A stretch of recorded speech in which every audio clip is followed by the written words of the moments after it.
You were about to enter Chuck versus the podcast, the place for people who love Chuck and the people who work on Chuck. The only show that takes you behind the scenes with the stars. Yvonne Strahovski. Zachary Levi. Joshua Gomez. Ryan McParland. Adam Baldwin. Sarah Lancaster. Interactive interviews. Julia Ling. Phil Clemmer. All the cast. Dixon High. Tony Hale. Scott Krinsky. Mark Christopher Lawrence. Anita Federici. Fun hosts. This is Mel. This is Liz. Now you can see how wacko we are. The writers. Ali Adler. Scott Rosenbaum. Zev Barrow. The editors.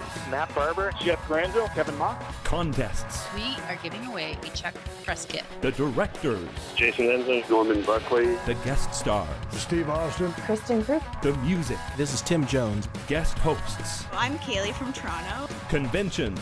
Lights come up, and here comes Jester out on stage. Set visits. This is the guy right here. And much more. Are you ready?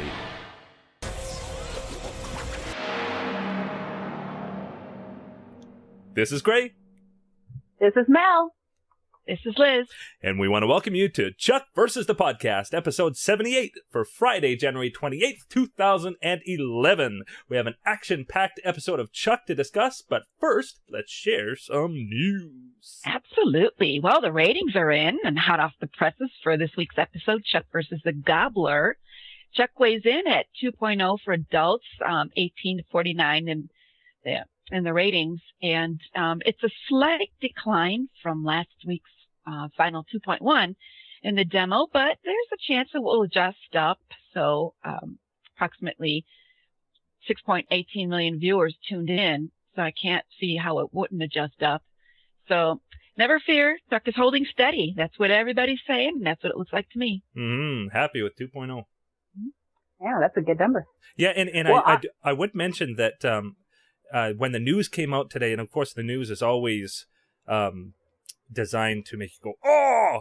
That they were comparing this week's preliminary numbers to last week's final and saying Chuck dropped. That's not fair.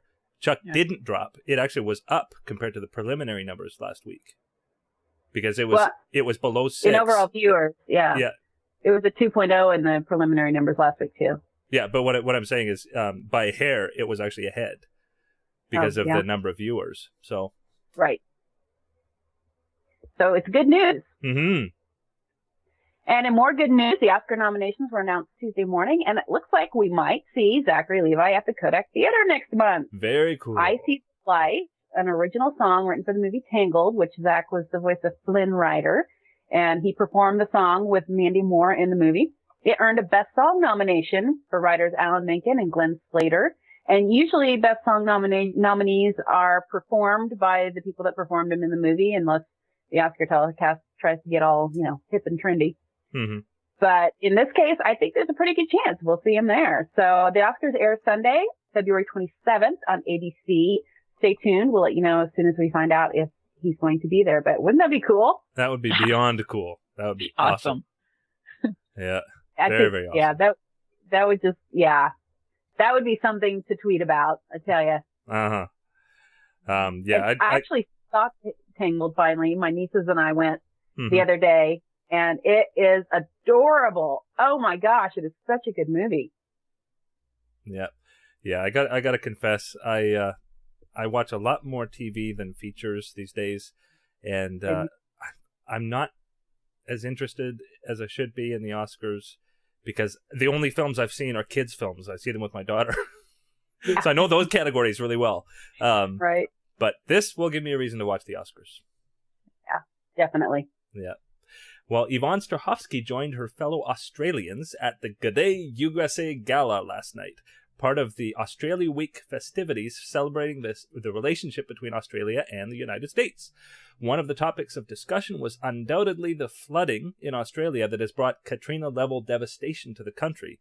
If you're interested in helping with the relief efforts, you can go to the Red Cross website for more information about that. Yeah. And speaking of Yvonne, the team over at EmmyForYvonne.com scored an exclusive interview with her that will be posted early next week. So keep an eye out for that. Mm-hmm. That's exciting. Yeah. I know they're pretty excited about it. Well, and amazing what they're doing. I mean, two ads, Yeah. 2 ads in the Emmy magazine. That's amazing. That's great. And I think they raised the money for that in just a couple of weeks. Yeah, So, way to go. very Yeah. cool. We also wanted to mention WeGiveACheck.com. It's a new website project that aims to raise funds for Operation Smile and Kenmore Rescue, which are the chosen charities of Zach and Yvonne. Mhm. And they're doing that while they campaign for a 5th season of Chuck. They just started out, so you can go over there and take a look. Mm-hmm. And we haven't talked about it yet, but I'm itching to talk about it. This week's episode of Chuck versus the Gobbler. What did you guys think? I loved it. Uh-huh. I thought it was great. Yeah. What'd you think of the Gobbler, Liz? You know, he was kind of what I expected him to be. Mm-hmm. Really? The eyeballs. Yeah. Yeah, the eyeball thing. I looked away. Uh-huh. Yeah. I saw it coming, but kind of almost at the last minute. When Volkov was down there and he started to reach, I went, oh no. And then they had to do the whole squishy sound effects thing. Yeah. Oh, Ugh. I know. That was, but I tell you, you don't want to disappoint Volkov, do you? Yeah. You know, Bam! Yeah. And that didn't surprise me either. I kind of saw that coming. As soon as Once he got gave, there, yeah. As soon as he gave the Gobbler a big old hug, I'm like, oh, the Judas kiss. Mhm. Yeah. What was it? It was an interesting thing because I thought it was a good red herring is what it was. The title of the episode makes you think he's going to be this huge villain, but really it was leading up to setting up Volkov to be the one that is terribly scary. What an amazing villain he is. I am so loving Timothy Dalton in this role. Yeah. He is completely out of control. Mm-hmm. But not, I mean, he's insane. Yeah. And I'm really loving that. I mean, this is a real villain. Mm-hmm. That's something we kind of lacked. I mean, we've had the villain of the week who's been scary, but not a sustained big bad that was actually scary. Yeah. Yeah. And this is awesome. I love it. I'm going to be really, really upset when he's finally defeated. Yeah. Well, and it's a villain that they can be connected with, and I love that he has seen Ellie and Awesome's apartment. They've played charades together. They know each other, and now he can get under their skin, in a much more connected way. And that's exactly what he was doing. That whole thing where Sarah was supposed to kill Casey. Mm-hmm. I don't think the end goal there was to kill Casey. I think the end goal was to have Chuck see Volkov turning Sarah, like he turned his mother. Yeah. He's just messing with him. Mm-hmm. Yeah, he's a lunatic. And, the scary thing about him is that you just don't know because he could be so sweet. He could turn it on and off like a switch. Mm-hmm. I know, inviting Mary to dinner or lunch or, anything. Yeah. I don't know how that woman must have nerves of steel to have been able to put up with that for 20 years. Yeah. Well, mind you, there's that conversation that she had with Sarah in the airplane where she was talking about, specifically about killing someone for this evil guy and how it gets easier. So you get the impression that she has gone through a lot in those 20 years. Mm-hmm. Yeah. I think so. And, we also had a little reference. Some of the fans, and I'm among them, has been wondering why it's taken her 20 years to take this guy down. Now, of course, she's going to have to build up. You can't just jump right in and be his BFF, be his right hand. So I know there was some build up time, and she had to convince him that she was actually loyal to him and everything. But 20 years, really? And so that's where the Hydra thing came in. Mm-hmm. And I thought that was very clever, for the writers to show us that there's something else. And she actually tells us Volkov is not it. Hydra is what we're after. Mm-hmm.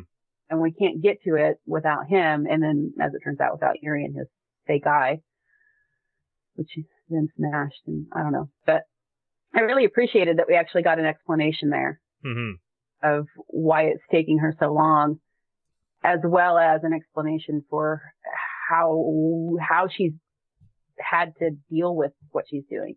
Mm-hmm. Now, specifically while we're staying on this storyline, I know that a number of fans had some problems with particularly that thread, the Chuck and Sarah thread about her becoming a double agent and his reaction to her. I don't know. I thought it was believable. I thought they could have gone a lot further with it, as perhaps in some episodes in the past they've played up his neurosis with that stuff. I thought he had some pretty natural concerns about it, but that he worked through it. I don't know. What did you guys think about it?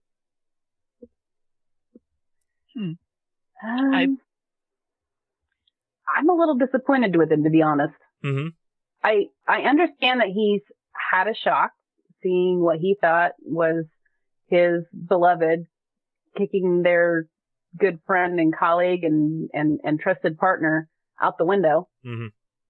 And he had been manipulated. Volkov had been manipulating him emotionally right before that. But I really would have liked to have seen Chuck exhibit a little more faith. Mm-hmm. That everything was not what it seemed. Yeah. But well, go ahead. I'm sorry. No, you go ahead. I can't quite. I know what you're saying, and I kind of felt that way too. But then I still kind of feel like it's not finished. Like it's like I'm holding out. I'm gonna wait because I think that in the end, Chuck is gonna trust Sarah. Yeah.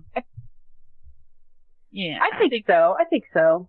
I just feel like, I think one of the issues is that this season we've had most of the episodes ending on an up note. Mm-hmm. Even when it was a little bit of a cliffhanger, it wasn't all hope is lost. Right. And this one was just a kind of a real downer feeling, which I think is necessary as we're heading into episode 13. I understand exactly why it's being paced that way. It was not the norm for this season, and it was a little bit jarring to me to see that happen. Mm-hmm. Yeah, but that doesn't take away from the fact that it was a pretty freaking good episode. Yeah, and obviously setting up for what was going to be the season finale next week, mm-hmm. which Josh Schwartz and Chris Vidak have said the last 10 minutes will blow us away more than anything else in all of the seasons of Chuck, which I'm very interested to hear what that is. I mean, we're talking I Know Kung Fu was a pretty big one, and this is more than that. Can't wait to see that. But yeah, I mean, I think that they had to set up the stakes. Yeah. And the most important stakes for Chuck are the emotional stakes. Yeah, I agree. And I have to wonder if I'm not having exactly the reaction that they wanted. Mm-hmm. This is what they wanted. They wanted us to go into next week thinking, what's going to happen? Mm-hmm. How are they going to resolve this? I'm uneasy. I mean, Casey's in a hospital unconscious and broken. Yeah. And Sarah's off with Volkov and she and Chuck are strained. Or is that just all part of the cover? I don't even know anymore. Mm-hmm. So many people were playing. Everybody, I mean, even Ellie was playing awesome. Yeah. That was another thing that as I was thinking through what I was feeling about this episode, I was like, yeah, but how much of this is legit? Uh-huh. How much, yeah. So. Yeah. Well, maybe we can talk about that a little bit. We had a couple of subplots. We had a really fun little subplot with Alex and the pizza and orange juice, and the Back to the Future shirt, which was, it was a little bit of a throwaway scene, but it was cute. And it did lead into the saying I love you and all that kind of thing with Casey. But and Morgan got Casey's approval for his relationship. Yeah, which was interesting. And you can see how their relationship is growing. But the baby name subplot. I'm sorry, that cracked me up. Grunka. Grunka. Seriously. Oh. They thought it. I love that Ellie was totally playing them. Yeah. If it hadn't have been for that, I would have been really disappointed with that subplot. But that payoff paid it very well off for me. I agree. I was kind of frustrated with Ellie. Mm-hmm. I was feeling like, geez, come on. You could name the baby later. Yeah. What's the big deal? But then what it really came down to is Devin not being able to make a decision, and they're supposed to be parents. Mm-hmm. They're going to be parents. They're going to have to make some big decisions. Like she said, how are you going to deal with that? So she actually had to force his hand, but I was totally sucked in. Yeah. Yeah. It didn't even cross my mind until seconds before she did her big reveal that she was pulling a con. Mm-hmm. She was so beautiful about it too. Yeah. I loved the expressions on her face. Yeah. Oh, and how when about... she was at the Buy More and they were trying to, Austin was trying to pull his own con. Mm-hmm. Yeah. It's like, flashing back to the whole bear. And the fact that story. she didn't get as angry as she could, that probably should have been our tip-off that she was running the show. That's a good point. Yeah. But I didn't until she finally, when they talked in the end. I thought that was brilliant. But now, how about the birthday cake in the prison? Oh, happy birthday, Steve! Oh, I thought that, like, when he had that blowtorch and he lit the candles with it, and then all the other guards came in. Fantastic Adam Baldwin was in this episode for a minute. Oh, This yeah. guy, his part hasn't been very flashy ever. But, and in the last few weeks, he's been, Yvonne's really had a chance to shine, and we've seen Gomez has been able to really step up. They've been putting the spotlight on him. But if you look at, especially last night, Baldwin's been there and changing. Casey's been changing this whole time. Mm-hmm. And he's had some really, really impressive stuff going on. Yeah. It just it didn't really hit me until this week's episode that he's, what an amazing job he's been doing. Mm-hmm. He makes it look so easy. Well, we're reminded that he can do really good comedy. Yes. I do think at some point, if he continues that arc too far, we're gonna need a just like we had a Sarah kicking butt episode. We're probably gonna need a Casey kicking butt episode at some point, just to be reminded that he also still has that really impressive side. Yeah. But it is neat to see the relationships that he has, and I look forward to seeing him get closer to Alex. Yeah. I like seeing he and Sarah doing that just split-second decision of what how they were going to handle her having to kill him. Mm-hmm. That was a testament to what great partners they are, I think. Yeah. Yeah. Speaking of Sarah kicking butt again, I totally loved her move in front of when she first goes to Volkov. Oh yeah. And she disabling the three guys. Three of them. Yeah. Three of them. And taking the guns. Yeah. Yeah. Yeah. I thought, whoa, it can't be over now. Would they do that now? Would they just kill him before the teaser? I mean, before the opening credits? Uh-huh. But that was impressive. Yeah. Yeah. And of course we had Sarah underneath the truck again. Mm-hmm. Signature move. Yeah, that's signature move is right. It's the Sarah travel log or something. The preferred mode of transportation. Yeah. You could travel like Sarah does. Yeah. It's cheaper too. Yeah. So now the preview for next week. Well, hey, we haven't talked about the prison stuff yet. Oh, well, we did kind of. The Gobbler, I thought, was, to me, he was just a red herring. Like, they really set him up as being serious, and then, and I thought, I really enjoyed the fact that, as we talked a little bit about with the Hugo Panzer fight recently, that when Chuck is up against a really, really serious bad guy, even with the intersect, it still is work to fight them. Mm-hmm. And I really appreciated that about that fight sequence that he did, even though he can take 10 guys out, 10 normal guys, but this guy, he really had to fight. Yeah. to beat him. Yeah. And he still had to rely on a prop to finally beat him down. Yeah. Well, Sarah ended up, and then Sarah ended up saving him from the next big guy. He couldn't even be top dog for 5 minutes. That was funny. Yeah. Pretty good. But, okay, can I just nitpick for a sec here? Mm-hmm. Sarah arrives in a men's prison in that outfit, and one look sends them all running. Uh-huh. Either she really has perfected looks can kill, or that's a different kind of prison. Well, my nitpick, it goes to every show that has a serious kick-butting female star. Why are they always in 10-inch heels?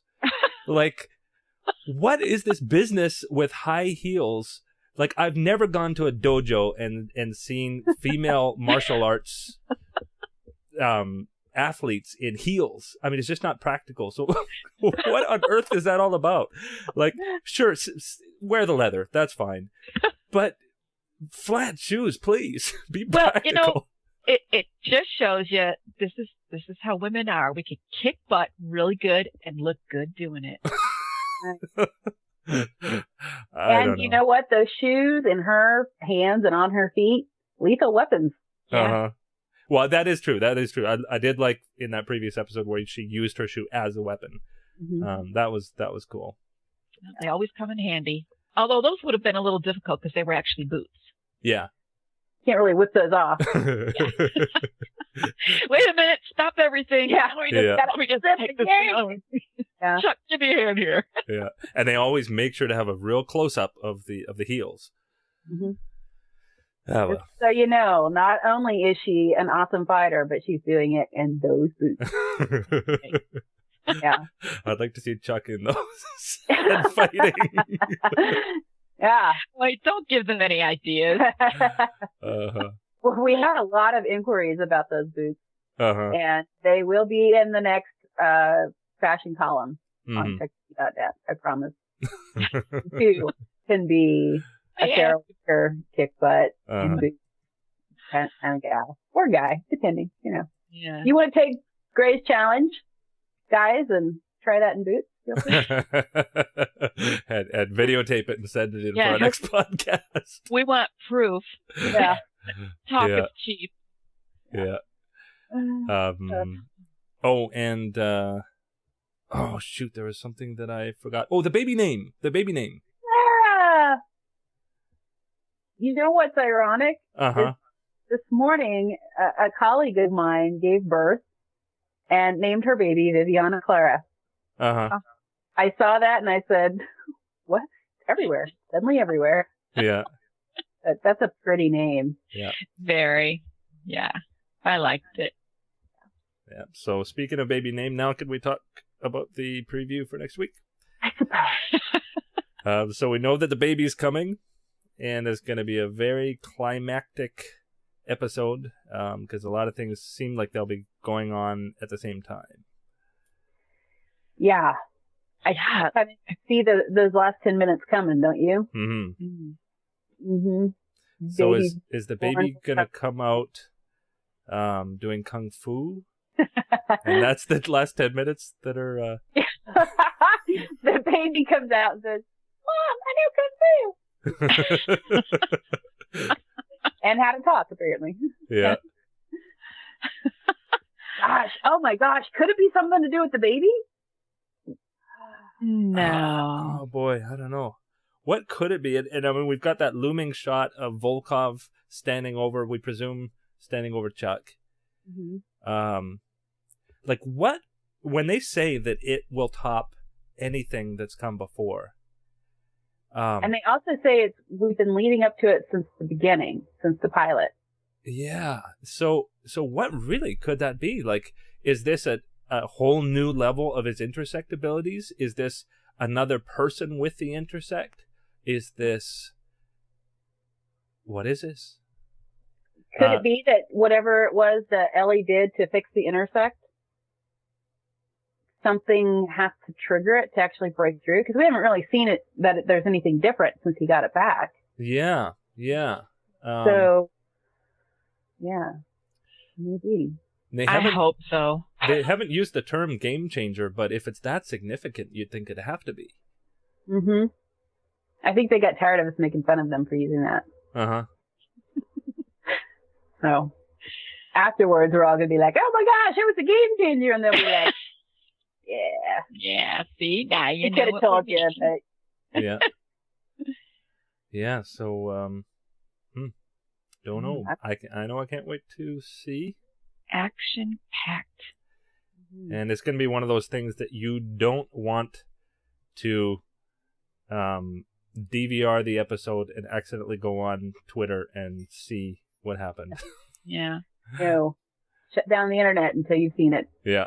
Yeah. You know, it's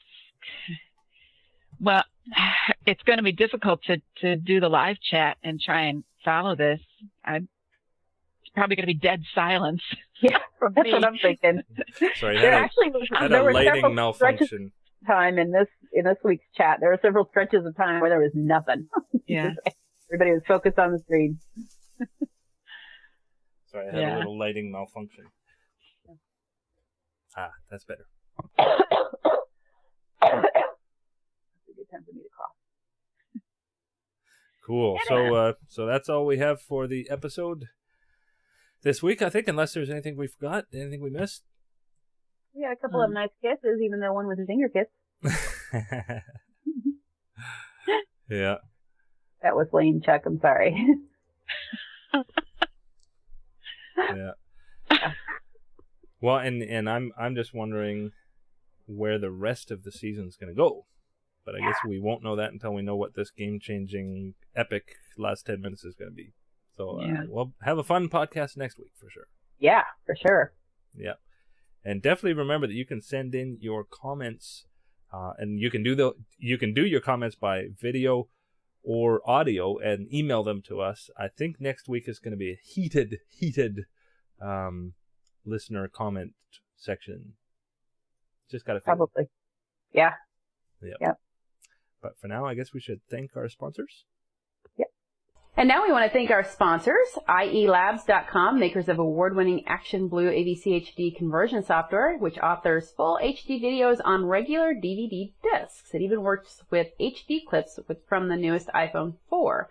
You can get your free trial of the software at ielabs.com. We also want to thank MovieMorons.com for supporting Chuck versus the podcast. Movie Morons is a podcast all about film. So if you are inclined to find out what movies you should be watching this fall, check out MovieMorons.com. And SyrianJunkies.de. We want to thank them for supporting us as well. Hello, this is Christina Caramel from Serienjunkies TV. Are you addicted to TV shows? Be our guests and learn the latest news and reflections on what's going on in the world of TV series. Well, our show is in German, but maybe you want to drop in anyway? Then visit www.serienjunkies.de and watch out for our video podcast. See you. And we're back. And we do want to remind you that we have lots of great resources. If you're pained at the length of time in between Chuck episodes, and you're pained at the length of time between the podcast on Friday and Monday's Chuck, there's amazing photos up on the websites, screen grabs from the episodes at chucktv.net. Don't forget the forum there that you can interact with Chuck fans. There's lots of great interaction on Twitter. Make sure that if you are not on Twitter already, go on Twitter and follow us on Twitter.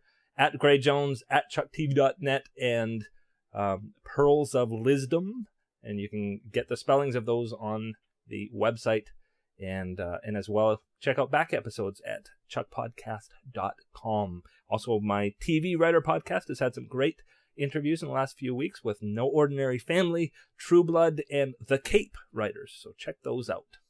Yeah. Remember also, if you have any questions or comments, be sure to email those to us at mail@chuckpodcast.com.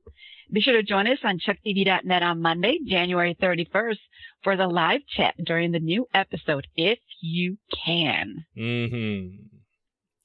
And it's going to be exciting. Yeah, it's going to be very exciting. And so that's all we have before the spoilers. You know the drill. If you don't want to hear the spoilers, you don't have to. We respect that decision. Yeah. So on that note, bye-bye. Bye.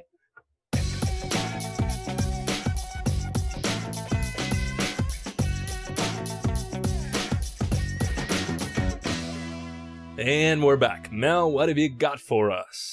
We have the official synopsis for Chuck episode 413, Chuck versus the Push Mix, which airs Monday, January 31st. Remember, this was originally going to be the season finale before we got the wonderful 11-episode backorder. Mm-hmm. And the synopsis reads, the mission to take down Volkov reaches a dangerous new level while big changes loom at home. McKinnon Melvin, Linda Hamilton, and Timothy Dalton will all be back for this episode. So as Sarah works to free Chuck's mom, Chuck and Morgan embark on their own mission to take down Alexei Volkov. Meanwhile, Casey bonds with his daughter Alex while Ellie tries to ease Awesome's anxieties over fatherhood. Benita Frederici, Scott Krinsky, and Dick Sahai will also be in this episode. It's going to be good. Yep. Can't wait. And in casting news, 2 women are joining the new show in episode 4.16 for a multi-episode arc. Lauren Cohen from Supernatural signed on as Vivian, a young woman studying history at Oxford. She thinks her father is an oil magnate, but in reality, he's a criminal mastermind. I wonder if she's... That's always the way. Uh-huh. Yeah, hopefully, I don't know. She's really good at being a bad person, so I don't know. We'll see. Mm-hmm. The actress? Yeah, she was really bad on Supernatural. Yeah. And Robin Givens also makes her first appearance in the episode as the director of the National Clandestine Service, who has her eye on Casey. And she isn't taking no for an answer. I love that. Or even a grunt. She won't take a grunt either. National Clandestine Service. What's that? It's part of the CIA. Oh, yeah? Which, correct me if I'm wrong, but isn't Casey NSA? And Sarah CIA? Yes. Oh, yeah. Oh, yeah. So they're trying to recruit Casey. Oh, boy. Mm-hmm. Well, and also just announced, Irish actress Sonia Macari will join the cast in episode 4.16, Chuck versus the Masquerade. She plays a sexy Italian spy named Antonia. Very cool. And Chuck episode 417 is titled Chuck versus the First Bank of Evil. That is a very, very cool title. Love and it. I think this was the one that Mel, you watched a little bit of the shooting for, right? No, that was back episode 7. Oh, that was a different bank. Yeah. Oh, okay, so But they're doing... I wonder if they're not connected. Could be. Well, they're casting at least 2 guest stars for this episode. Riley, a powerful lawyer in his 50s, who may be a recurring character. And Henry VIII. Pretty sure the latter is an actor impersonator, but his presence leads us to think that we're staying in England for a while longer as the Vivian arc plays out. That would be very interesting, actually. Is the lawyer also connected to her? And could the title of the episode be a callback to when we first met Volkov?